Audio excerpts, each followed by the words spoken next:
SeaWorld is keeping a close eye on a killer whale blamed for killing a trainer. For a decade, she ruled the waters, an orca trainer whose skill made her a legend. With just a glance, she could command the ocean's most feared hunter. She had earned the trust of a predator that could end her in seconds. But under the bright June sun, before hundreds of eyes, that trust cracked.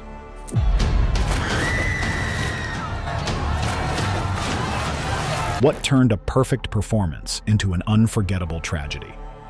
Stay with us to find out. Before we dive into the tragedy that shook BlueSea Sanctuary, let's go back to the dream that started it all. A dream born by the sea. Long before the screams and the blood in the water, before the headlines that would leave the world stunned, there was just a quiet girl, standing on the edge of a rocky shore in northern France, staring out at the ocean like it was something she knew by heart.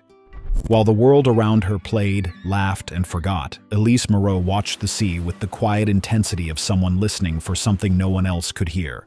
Not a dreamer, nor a tourist, but something else entirely, like she was already part of the ocean, and it was just waiting to take her back. While most kids drew superheroes, Elise Moreau was sketching killers. Killer whales, to be exact. She wasn't afraid of them. She was fascinated. Most children her age were glued to cartoons or chasing soccer balls, but Elise was studying the curve of an orca's fin like it held the answer to something sacred.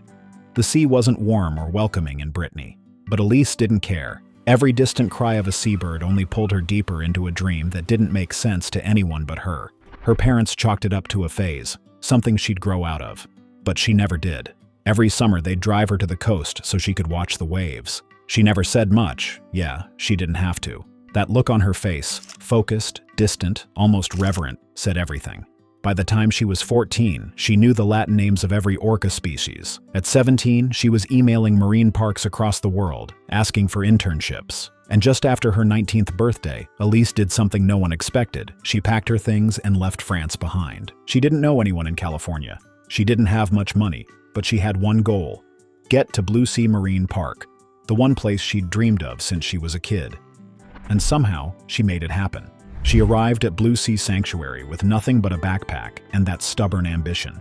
Elise started where everyone else did, scrubbing algae from concrete and lugging buckets of thawed fish that stank up her clothes.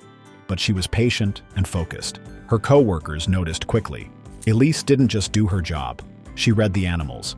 She could tell when a dolphin was agitated before it even surfaced, and she could calm a sea lion with just a shift in tone. Word spread fast, and promotions followed. Within months, she was working directly with the orcas, the giants she had once only drawn.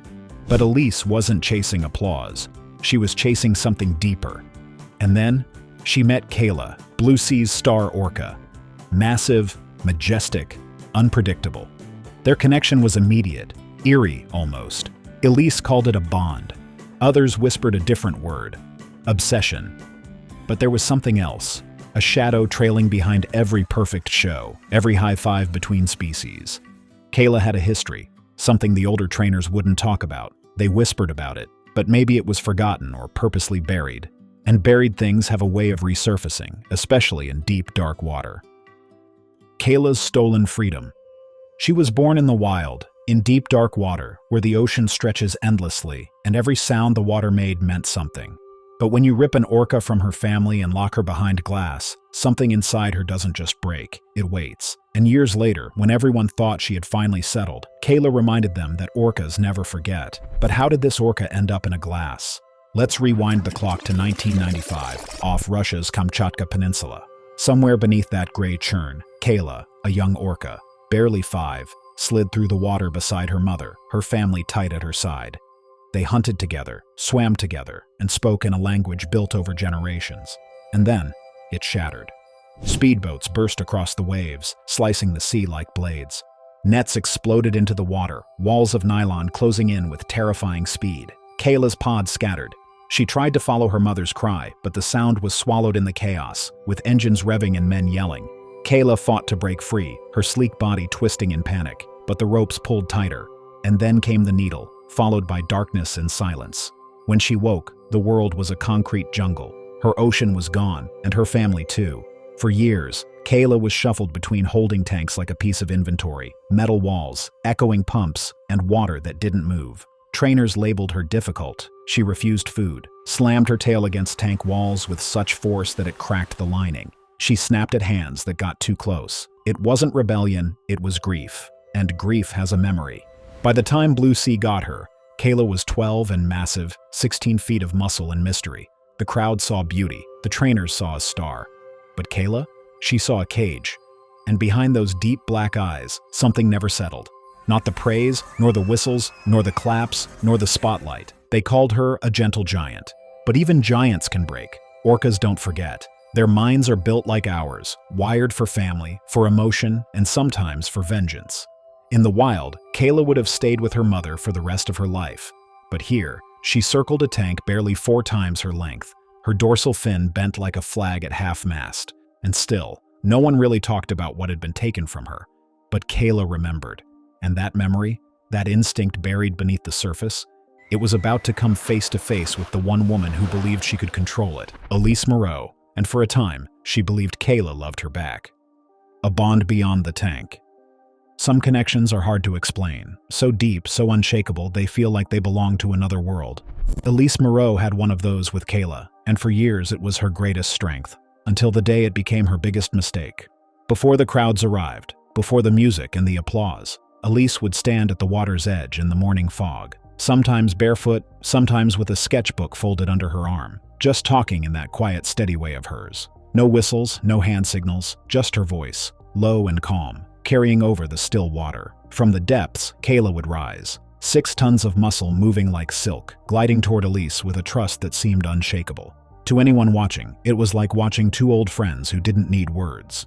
To outsiders, it looked like magic, like Kayla could hear her thoughts. And maybe that's what scared the others, because Elise truly believed they understood each other beyond training signals and food rewards. To Elise, Kayla wasn't a performer. She was a partner.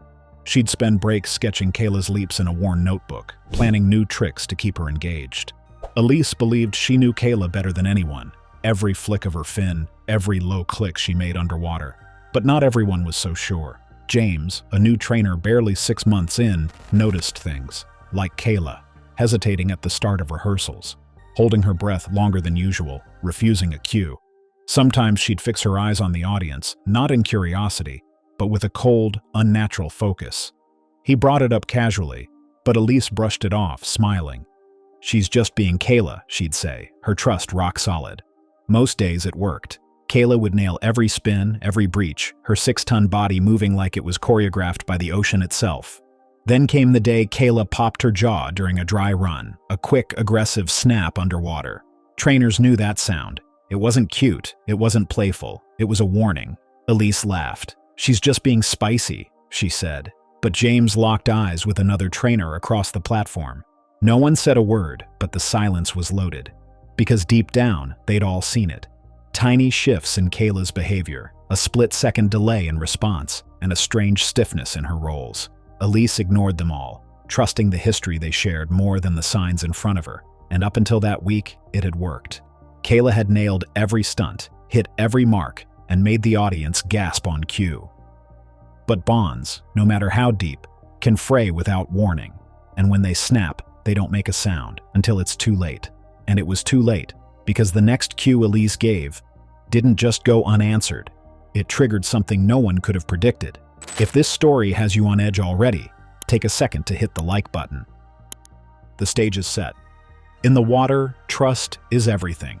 For years, Elise Moreau and Kayla had moved as one. Every signal answered, every leap perfectly timed, every moment in the spotlight a quiet promise between them. But on this day, that promise felt different. No one could quite name it, and maybe that's why no one stopped the show. June 12th in Santa Cruz was the kind of day people dream about, sun blazing over a cloudless sky, the air warm and thick with the smell of salt and sunscreen. The BlueSea sanctuary was alive and overflowing, families walking into the stands, children hugging balloons shaped like the very animal they'd come to see, parents fanning themselves with the programs. Inside the open-air amphitheater, every seat was taken. Parents flipped through programs while their kids bounced with excitement. And then the music hit. That thumping, overproduced soundtrack that always meant something big was about to happen. "Ladies and gentlemen," the announcer's voice boomed, "please welcome Elise Moreau and the Queen of the Deep, Kayla." The place exploded with cheers, whistles, phones raised high in the air, and 800 people swept up in the spectacle. And behind the curtain, Elise zipped up her wetsuit and took a breath like she'd done 1,000 times before. Calm, steady, and not even a flicker of doubt on her face. But behind that curtain, not everyone was smiling. Earlier that morning, Elise had run through the routine with Kayla. The dramatic breaches, synchronized spins, and the grand finale, the rocket hop that sent Elise soaring high above the water like she was flying. It had gone fine, on paper, but Kayla hadn't seemed normal. She was sluggish. Her movements were off. Instead of slicing through the tank like usual, she drifted, almost hesitated. Her left pectoral fin kept twitching, just slightly, like something in her was misfiring. Elise laughed it off. "She's saving her energy," she said with that grin everyone trusted. "She knows it's showtime." Most of the trainers bought it, except James. He'd been with Kayla within the week, and something about her eyes that morning had stuck with him. They weren't playful. They weren't curious. They were locked in, fixed, like she was tracking something invisible, like something is about to move. Still, the show had to go on. The gates lifted. Kayla slipped into the spotlight, her sleek black and white body cutting through the tank like a blade. The crowd gasped, phones clicked, and the kids shrieked with joy. Elise stepped forward, arms wide, the star of the show. Everything looked perfect, but that uneasy feeling, the one James couldn't shake, it hadn't gone anywhere. It was just waiting, and the crowd, lost in the thrill of the moment, didn't see it coming, not until it was far too late. The attack unleashed. It began the way so many tragedies do, quietly. There were no screams or warnings, just a shift, so small you could miss it if you weren't the one standing on the edge of the tank. As usual, Elise raised the whistle to her lips, the signal as familiar to her as breathing, signaling Kayla to make a signature move. Kayla should have responded instantly, bursting into motion like she'd done 1,000 times before. But she didn't. The Orca paused under the surface, motionless but for the faint twitch of her pectoral fins. The crowd waited. Elise waited, and then whistled again. This time, she added a gentle vocal cue, her voice warm and coaxing. "Up, girl. Let's go." Still nothing. Instead, Kayla drifted forward, slow, deliberate, her bulk slicing through the water without a sound.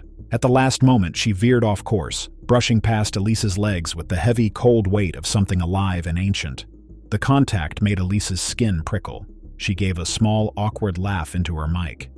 "She's feeling playful today," she told the audience, masking the unease in her voice. A few people chuckled. Kayla doubled back.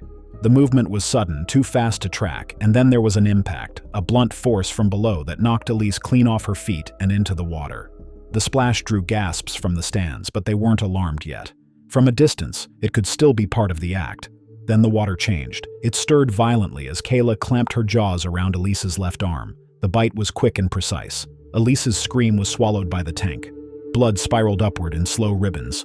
She thrashed, bubbles breaking at the surface, her free hand clawing for the edge. The trainers on deck froze, caught between disbelief and action. Kayla didn't let go. She dragged Elise under, the black and white mass spinning her in a brutal, predatory roll. They burst back into view, Kayla thrashing the limp trainer in full sight of hundreds. Now it was clear to all that this was no longer a show, but a full-blown attack. Gasps turned to screams, and mothers were seen shielding their children's faces. Somewhere, someone shouted, "That's not part of the show." Elise broke the surface once, just long enough to gulp air, her face pale with panic. She reached for the platform, almost touched it, before Kayla yanked her under again, and harder this time. Alarms blared. Trainers scrambled for nets. A buoy splashed into the tank in a desperate attempt to draw Kayla away, but she ignored it, not because she wanted to, but because she was growing weary under the fierce battle with the predator. The attack lasted less than 2 minutes, but every second stretched into something unbearable. When Kayla finally released her, Elise floated motionless, hair fanning around her like seaweed, eyes open but unseeing. And then, shockingly, Kayla struck again. She clamped down on her torso this time, the force churning the water into a red froth. Elise's body jerked under the grip, her legs kicking weakly before disappearing into the deep. The music, still cheery and looping, played for a few surreal seconds longer before someone cut the sound. The only thing left was chaos, the slap of water against glass, the shouts of trainers, and the rising panic in the stands. A headset floated to the surface. Elise's. It bobbed once, twice, then drifted toward the far wall as Kayla's shadow moved deeper into the blue, pulling her far from the glass, far from rescue. The show wasn't over. It had just turned into something primal, and the worst part? This was only the beginning. 9 minutes of terror. You'd think 9 minutes couldn't possibly change everything, but in that tank, 9 minutes felt like a lifetime. Kayla wasn't playing. She wasn't performing. She was dragging Elise down with terrifying precision, twisting her body with the raw power of a 6-ton predator. Each time Elise surfaced, gasping, eyes wide, her lips stained with blood, the sound of the crowd rose like a wave of panic. People weren't cheering anymore. They were screaming. And through it all, Kayla kept going. Not the playful companion Elise once danced with in front of hundreds, but something unrecognizable, her eyes blank, her grip brutal. Teenagers stood frozen, phones shaking in their hands, still filming. The water was streaked red now, thick clouds of it swirling beneath the glass like smoke. "Do something," someone yelled. Trainers rushed in, their voices cracking as they shouted Kayla's name, trying to pull her back into routine. They threw fish, bright buoys, and slapped poles against the tank. Nothing. James, barely holding it together, tried to launch the emergency net, but it tangled. He cursed, ripping at it with shaking hands, while Elise was flung into the wall with a force that silenced the crowd. There was a sickening sound, like wet wood cracking. Elise came up again, barely, her arm twisted, her face pale and slack, mouth coughing up blood and salt. She reached for the platform, so close, fingers scraping the edge. And then Kayla pulled her back under, this time, deeper. Lights turned red, alarms screamed, but Kayla didn't flinch. She circled the tank like she owned it, dragging Elise's limp form in slow, deliberate laps. Her torn wetsuit floated behind her, face hidden under strands of dark-soaked hair. The divers hesitated at the edge, torn between training and fear. One by one they dove, knowing full well Kayla could kill again in a second. The crowd? Unhinged. Some sprinted out, sobbing. Others stood rooted, unable to move, watching horror unfold like a nightmare they couldn't wake from. You could hear kids crying, parents whispering, "It's okay," when it clearly wasn't. 9 minutes. That's how long it lasted. But for everyone in that stadium, it felt like forever. But the nightmare didn't end there. What came next would haunt them even more. Share this with friends who think they've seen it all, because what happened next will prove them wrong. The silence after the storm. The show was over, but no one clapped. No one moved. It was just silence. The kind that doesn't settle, but swells. The surface of the tank had gone eerily still, as if trying to erase what had just happened. But the damage couldn't be wiped away. Elise Moreau was pulled from the water like a broken doll, limp, battered, barely recognizable. Her wetsuit was shredded, her limbs twisted in ways the human body was never meant to bend, her lifeless eyes fixed on nothing. Kayla floated nearby, her massive form drifting like a shadow with no weight, no urgency, as if the Orca had already moved on. But the humans hadn't. Paramedics stormed in, slipping on puddles, their latex gloves shaking as they tried to revive someone they all knew was long gone. Still, they pumped her chest, again and again, surrounded by the sickening smell of chlorine and panic. The crowd didn't scream anymore. The arena, minutes ago echoing with laughter, now sounded like a church after a funeral. Parents shielded their children's eyes. Security moved quickly, but their voices were hushed, more mournful than commanding. "Keep walking," they said.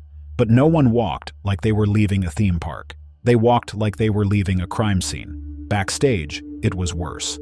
James couldn't stop shaking. The tank that once resonated with music and cheers now buzzed with the faint hum of medical machines and the chilling wail of someone in the stands, likely a mother who had just watched a nightmare unfold in real time. Outside, news vans began lining up like vultures on a fence, cameras cocked and ready. Headlines were already being typed before Elise's body had even left the platform.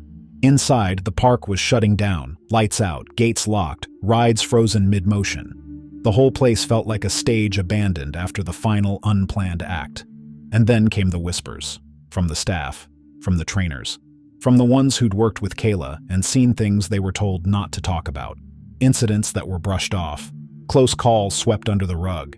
There had been warnings, plenty of them, but they'd all been silenced because Elise and Kayla were BlueSea's money-printing duo, the face of every poster, the heart of every brochure. Now, Elise was gone, and the silence wasn't just mourning, it was something heavier. It was the weight of secrets about to explode. And those secrets? They were more than just whispers. They were buried truths that were about to claw their way to the surface, and this time, no PR team could hold them back. A legacy that haunts. They tried to bury the truth, but the story wouldn't stay dead, and neither would the questions. The morning after Elise's death, BlueSea didn't feel like a theme park. It felt like a crime scene. The gates were locked tight, security guards pacing with radios glued to their ears, and a swarm of news vans parked outside, satellite dishes pointed like weapons. Inside, the tank was quiet, but not peaceful. It was the same pool where Elise had lost her life just hours earlier, and now it reflected nothing but tension. That silence cracked fast. Federal investigators showed up early, and they weren't alone. Animal rights groups had already caught wind of what happened. They came with questions, and within days, they uncovered what BlueSea had spent years trying to hide. Leaked files started surfacing online, and what they revealed was ugly. Kayla hadn't just snapped. There were warning signs, years of them. Incidents are buried in routine reports. Notes about lunges, unpredictable behavior, moments when Kayla slammed into the tank walls hard enough to rattle the stands. But none of it made headlines back then. It was all filed under manageable risk. Fans who'd once cheered Elise in the splash zone now flooded forums and comment sections, demanding to know why no one had stepped in, why no one had protected her and her family. They didn't hold back. Then came the lawsuit. Elise's parents filed a wrongful death claim, accusing BlueSea of ignoring red flags and prioritizing profit over safety. Protests followed. Some demanded justice for Elise, others demanded freedom for Kayla. Candles lined the gates. Handwritten signs fluttered in the breeze. The crowd chanted both names, one lost, the other trapped. Online, the outrage only grew. Footage of the attack went viral, triggering global backlash. Calls to shut down BlueSea grew louder by the hour. Lawmakers in California jumped in, fast-tracking a bill that aimed to ban captive orca performances altogether. The park's once sparkling reputation dulled almost overnight. And Kayla? She didn't disappear, but she may as well have. They moved her to a private tank, out of view, isolated from guests. Trainers were ordered to keep their distance. Her dorsal fin, once a proud, tall curve, now drooped like a flag at half-mast. Elise's death didn't just shock the world. It shattered the illusion. The idea that wild animals could be tamed, taught, and trusted inside a concrete pool. She loved Kayla deeply, but that love wasn't enough to override instinct or undo a lifetime of captivity. And here's what keeps people up at night. Kayla's still there, still circling and watching. Is it over, or is it only a matter of time? Drop your thoughts in the comments section. Should orcas like Kayla be in captivity? Subscribe for more stories that hit hard. Thanks for watching. See you in the next one.